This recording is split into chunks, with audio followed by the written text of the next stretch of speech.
Marks ফাইভের complex number চ্যাপ্টারের marks ফাইভের 5-এর অঙ্কটা দেখো, Z1 দিয়ে দিয়েছে, Z2ও দিয়ে দিয়েছে, ঠিক আছে। এখান থেকে arg of Z1 into Z2 value বার করতে হবে। সো দেখো আর্গ Z1কে আমি থিটা ধরলাম। আচ্ছা, এই অঙ্কটা করার আগে দুটো নোট আমি লিখে দিয়েছি। একটা হচ্ছে 1075 মানে হচ্ছে 10 5/12 এবং সেটার ভ্যালু হচ্ছে 2 + √3, আর tan ইনভার্স tan থিটার ভ্যালু হচ্ছে থিটা। তাহলে আর্ক Z1টাকে আমরা থিটা অ্যাজিউম করে নিচ্ছি, আর থিটা সমান সমান আমরা জানি tan ইনভার্স y/x।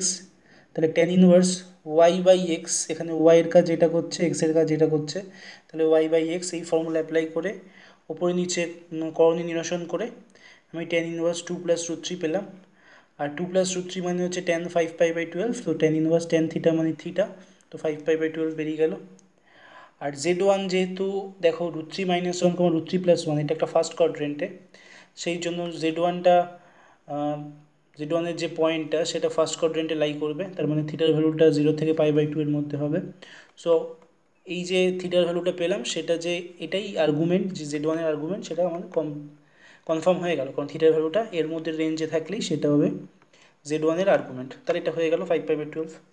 একইভাবে Z2টাও বার করলাম, ঠিক আছে। Z2-র পয়েন্টটা হচ্ছে -√3, 1, সেটা সেকেন্ড কোয়াড্রেন্টে, এবং π/2 থেকে থিটাটা π/2 থেকে পায়ের মধ্যে থাকবে, এবং থিটা সমান সমান tan ইনভার্স y/x, ঠিক আছে। তো সেই ফর্মুলা অ্যাপ্লাই করে আমি tan ইনভার্স -1/√3 পাচ্ছি, যেটা হচ্ছে tan অফ -π/6। তো tan ইনভার্স tan থিটা মানে থিটা মানে -π/6। তো দেখো আর্ক Z2 সমান সমান আমাদের থিটার ভ্যালু পাচ্ছি এটা, ঠিক আছে। তো যেহেতু দেখো থিটার ভ্যালুটা মানে সেকেন্ড কোয়াড্রেন্টে থিটার রেঞ্জটা এর মধ্যে রয়েছে, তার মানে এখনও অবধি এটাকে আমি আর্গুমেন্ট বলতে পারবো না। তাহলে এটাকে যদি পায়ের সঙ্গে আমি অ্যাডিশন করি, তাহলে আমি আর্ক Z2টা পাবো। আমি শিখিয়েছি, তাই তো, ক্লাসে আমি শিখিয়েছি কীভাবে অ্যাডজাস্ট করতে হয় রেঞ্জের মধ্যে না থাকলে, প্রিন্সিপাল ভ্যালুর মধ্যে না থাকলে কীভাবে প্রিন্সিপাল ভ্যালুর মধ্যে আনতে হয় ওই কোয়াড্রেন্টের আর্গুমেন্টটা। তো সেই নিয়মেই আমি পাই প্লাস -π/6 করলাম, তো কত পেলাম? আর্ক Z2 5π/6 পেলাম, ঠিক আছে। এবার একটু দাঁড়াও,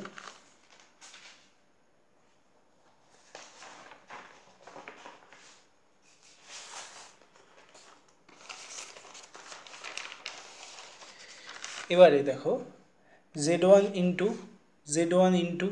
Z2 করছি।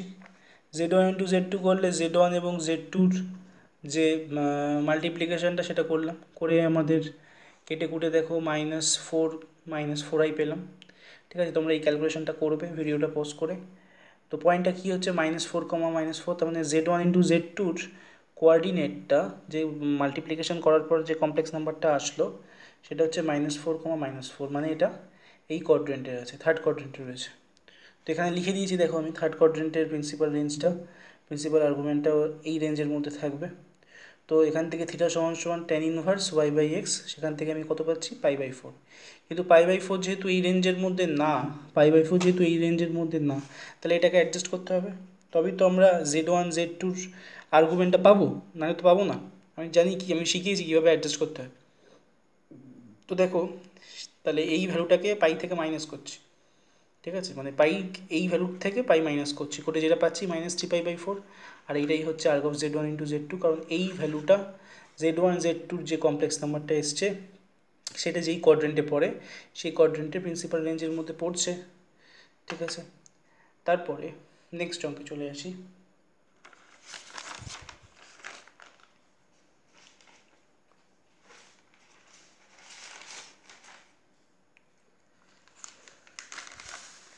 নেক্সট 24-এর অঙ্কটা বলেছে omega is equals two 1 - IZ/Z - I, ঠিক আছে। এখান থেকে বলেছে যে জেড পয়েন্টটা যে বাস্তব অক্ষের ওপর অবস্থান করবে সেটা প্রমাণ করতে হবে। তাহলে জেড পয়েন্টটা বাস্তব অক্ষের উপর অবস্থান করা মানে সেটা এক্স অ্যাক্সিসের উপর অবস্থান করা।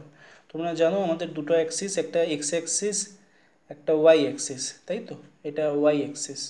তাহলে এইটাকে বলা হয় রিয়েল অ্যাক্সিস, এটাকে বলা হয় ইমাজিনারি অ্যাক্সিস। তাহলে এখানে জেড অক্ষের উপর অবস্থান, জেড বিন্দুটা যদি বাস্তব অক্ষের উপর অবস্থান করার অর্থ হচ্ছে এক্স অক্ষের উপর অবস্থান করা। আর এক্স অক্ষের উপর কোনো পয়েন্ট কি মানে সেটা কী হয়, মানে এক্স অক্ষের এনি ইকুয়েশন কী হয়, এক্স অক্ষের সমীকরণ কী হয়, Y is equals to zero. তো আমাকে ওয়াই ইজ ইকুয়ালস টু জিরোটা প্রুফ করতে হবে। তা দেখো ওমেগা সমান সমান এটা দিয়ে দিয়েছে, তাহলে বোথ সাইডে আমি মড অ্যাপ্লাই করছি। তাহলে এখানে মড, ও হ্যাঁ আরেকটা জিনিস দিয়ে দিয়েছে, সেটা হচ্ছে মড অফ ওমেগার ভ্যালু দিয়ে দিয়েছে 1। তাহলে mod omega is equals two, both সাইডে মড অ্যাপ্লাই করছি এবং এই মডগুলো ইন্ডিভিজুয়াল হয়ে যাচ্ছে। তাহলে এখানে জেড সমান সমান X plus I Y assume করে নিচ্ছি, আমরা ধরে নিচ্ছি, ধরে ওপরে আই দিয়ে মাল্টিপ্লাই করছি, দেখো করে ওপরে রিয়েল পার্টটাকে এক জায়গায় আনলাম, ইমাজিনারি পার্টটাকে এক জায়গায় আনলাম, নিচেও তাই। তাহলে মড অ্যাপ্লাই করলে কত হবে, root over of real part square plus imaginary part square, তাই করছি আমরা। আর এইটাকে আমরা 1 দিয়ে ক্রস মাল্টিপ্লিকেশন করছি, এইটা ইজ ইকুয়ালস টু এটা পাচ্ছি, বোথ সাইডে হোল স্কোয়ার করছি। তাহলে দেখো X square plus Y minus ওয়ানের whole square is equals to 1 plus Y whole square is equals to X square. এবার এটাকে ব্রেক করছি, এটাকে ভাঙছি, ঠিক আছে। ভাঙার পর দেখো এক্স স্কোয়ার ক্যান্সেল আউট হয়ে যাচ্ছে। এবার এক্স স্কোয়ার ক্যান্সেল আউট হয়ে যাচ্ছে। এবার এইটাকে আমরা ব্রেক করছি, ব্রেক করে এপাশে নিয়ে এসে আলটিমেট কত হলো, 4y সমান সমান 0, দেন y is equals two 0।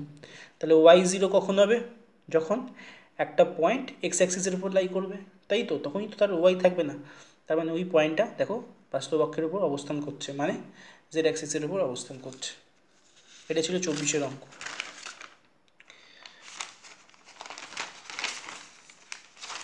Next হচ্ছে 14-এর অঙ্কটা। 14-এর অঙ্কটা কী বলেছে দেখো, সবই আমি পরপর বলবো, কিন্তু হয়তো একটু নাম্বারিংগুলো এলোমেলো করে বলছি, আগে পরে করে বলছি, কিন্তু এই ভিডিওতে সমস্তটাই থাকবে। তো দেখো 14 অঙ্কটা কী বলেছে, 14 অঙ্কটা বলছে যে জেড মড জেডের ভ্যালু দিয়ে দিয়েছে, ঠিক আছে। 14 অঙ্কটা মড জেডের ভ্যালু দিয়ে দিয়েছে, সেটা হচ্ছে mod Z is equals to 1 বলে দিয়েছে। আর বলছে Z minus 1 by Z plus 1 এইটা একটা বিশুদ্ধ কাল্পনিক রাশি, এটা তোমাকে প্রমাণ করতে হবে। তাহলে mod Z is equals to 1, এখানে দেখো মড জেড মান কি, root over of X square plus Y square, আমরা জানি বোথ সাইডে হোল স্কোয়ার করছি। তাহলে X square plus Y square is equals to 1, 1টাকে এই পাশে নিয়ে আসলে X square plus Y square minus 1 সমান সমান কত পাবো, 0। এখন দেখো যার ভ্যালুটা আমাকে বার করতে দিয়েছে Z minus 1 by Z plus 1, তাহলে ওপরে জেডের জায়গায় আমি কী বসাবো, এক্স প্লাস আই ওয়াই, নিচেও তাই এক্স প্লাস আই ওয়াই। ওপরে এবার কী করছি, নিচের কনজুগেট কমপ্লেক্স নাম্বার দিয়ে উপরে মাল্টিপ্লাই করছি, নিচে X plus 1 plus I Y, এটা হচ্ছে আমার নিচের কমপ্লেক্স নাম্বার। তাহলে এর কনজুগেট কমপ্লেক্স নাম্বার কী হবে, X plus 1 minus I Y, এটা দিয়ে উপরে মাল্টিপ্লাই করছি। উপরে মাল্টিপ্লাই করার পর রিয়েল পার্ট আর ইমাজিনারি পার্টটাকে আলাদা করা হয়েছে, করে এবার ব্রেক করছি, ঠিক আছে। দেখো এবার দেখো এখানে এই জায়গাটা একটা জিনিস বলছি, এটার ভ্যালুটা দেখো রিয়েল পার্ট আর ইমাজিনারি পার্টটা মাল্টিপ্লাই করে আলাদা করেছি। এবার দেখো এইটার যে ভ্যালুটা, এটার ভ্যালুটা তো দেখো 0, তাই না, এইমাত্র এফ পেলাম, তাহলে সেই ভ্যালুটা এখানে বসাচ্ছি। বসালে কত হচ্ছে, দেখো এই পার্টটা দেখো হাওয়া হয়ে যাচ্ছে, রিয়েল পার্টটা দেখো হাওয়া হয়ে যাচ্ছে। তাহলে কী থাকবে, I into 2i by X plus 1 whole square plus Y square. তার মানে দেখো এই ফর্মটাতে দেখো কোনো রিয়েল পার্ট নেই, দেখো আইয়ের সঙ্গে এটা মাল্টিপ্লাই আছে, তার মানে পুরোটাই দেখো এটা ইমাজিনারি পার্ট, রিয়েল পার্ট তো নেই। তো সেটাই হচ্ছে দেখো, তার যেখানে রিয়েল পার্ট নেই সবই ইমাজিনারি পার্ট, তাহলে সেটা হবে বিশুদ্ধ কাল্পনিক রাশি, তাই তো। বিশুদ্ধ কাল্পনিক কথাটার অর্থ কী, যেখানে কোনো বাস্তব পার্ট থাকবে না, সবই ইমাজিনারি পার্ট, মানে কাল্পনিক পার্ট। দেখো এখানে আই ইন্টু সামথিং, তার মানে রিয়েল পার্ট থাকলে তো এখানে এক্স প্লাস সামথিং একটা থাকবে, তাই তো। তো আই দিয়ে পুরোটাই আছে, তার মানে এটা হচ্ছে বিশুদ্ধ কাল্পনিক রাশি, প্রমাণ হয়ে গেল। নেক্সট বলছি আমি,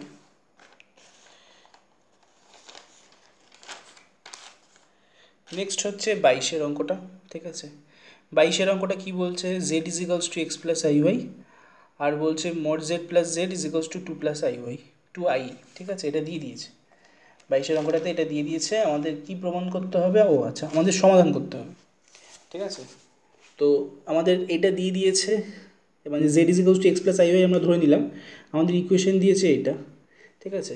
তাহলে ইকুয়েশন যখন এটা দিয়েছে, তাহলে জেড মানে তো এক্স প্লাস আই ওয়াই, তাহলে আমি mod of X plus I Y, আর এই জেডের জায়গায় X plus I Y plus 2i, মডটাকে ওপেন করছি, মড ওপেন করলে কত হবে, root over of real part square plus imaginary part square, মানে root over of X square plus Y square, plus এক্সটাকে একসঙ্গে নিচ্ছি আর প্লাস ওয়াইটাকে পাশে লিখছি, আর 2 প্লাস আই এ পাশে যেরকম ছিল যোগ, তো যোগে আমরা আগে পরে নিতেই পারি, ঠিক আছে। এটা মডটা ওপেন করার পর এই এক্সটাকে ওই ব্র্যাকেটের মধ্যে লিখলাম আর প্লাস আই ওয়াইটাকে পাশে লিখলাম। এবার দেখো এই ইকুয়ালস টুর এ পাশে আর ও পাশে আমি পড়িয়েছিলাম ইকুয়ালিটি অফ কমপ্লেক্স নাম্বার, দুটো কমপ্লেক্স নাম্বার যদি ইকুয়ালস টু এপাশে আর ওপাশে থাকে তাহলে বাদ এর রিয়েল পার্টের সঙ্গে এর রিয়েল পার্টটা ইকুয়াল, এর ইমাজিনারি পার্টের সঙ্গে এর ইমাজিনারি পার্ট ইকুয়াল। তাই দেখো 2 সঙ্গে এটা ইকুয়াল, আর ওয়াইয়ের সঙ্গে আই এর কিছু নেই মানে কী আছে 1, তাহলে ওয়াইয়ের সঙ্গে 1 ইকুয়াল। তাই হয়েছে এখানে। তাহলে ওয়াইয়ের ভ্যালুটা 1, তাহলে এখানে ওয়াইয়ের ভ্যালুটা বসানোর ফলে কী হয়েছে √(x²+1 + x = 2। দেখো এবার এই জায়গাটায় ক্যালকুলেশন করা হয়েছে, এক্সটাকে ওপাশে পাঠিয়েছি, তাহলে কত হচ্ছে 2 - x। এবার এই রুটটাকে তোলার জন্য বোথ সাইডে হোল স্কোয়ার করেছি, তাহলে এখানে x² + 1 আর এটাকে হোল স্কোয়ার করলে কী হবে a - b হোল স্কোয়ারের ফর্মুলা a² - 2b + b²। x²টাকে ওপাশে এই টোটাল পোর্শনটাকে ওপাশে পাঠিয়ে দিচ্ছি, আর 1টাকে আর কনস্ট্যান্ট পার্টটাকে এখানেই রাখছি, তাহলে x²গুলো ক্যান্সেল হয়ে যাচ্ছে, থাকছে কি 4x = 3, x কত থাকছে 3/4। তাহলে আমাদের কমপ্লেক্স নাম্বারটা আমরা কি ধরেছিলাম x + iy, x এর জায়গায় দেখো 3/4 বসাচ্ছি আর y এর জায়গায় দেখো 1 বসাচ্ছি, তাহলে কত হচ্ছে 3/4 + i। ঠিক আছে, এটাই z এর ভ্যালু। আর সমাধান কথার অর্থ হচ্ছে এই অঙ্কটাতে যেরকম সমাধান বলেছে, সমাধান কথার অর্থ হচ্ছে এক্স এর ভ্যালু বার করো, ওয়াই এর ভ্যালু বার করো, তারপরে জেডটাকে স্ট্রাকচার করো। তাহলে সমাধান এক্স আর ওয়াই পেয়ে গেলেই তো z = x + iy, যে কোনো কমপ্লেক্স নাম্বারকে আমরা ধরি, তো সেখানে এক্স এর ভ্যালু পেয়ে গেলাম, ওয়াই এর ভ্যালু পেয়ে গেলাম, আমরা তৈরি করে দিলাম জেডটা। বোঝা গেছে? আচ্ছা, তারপরের অঙ্কটা বলছি আমি।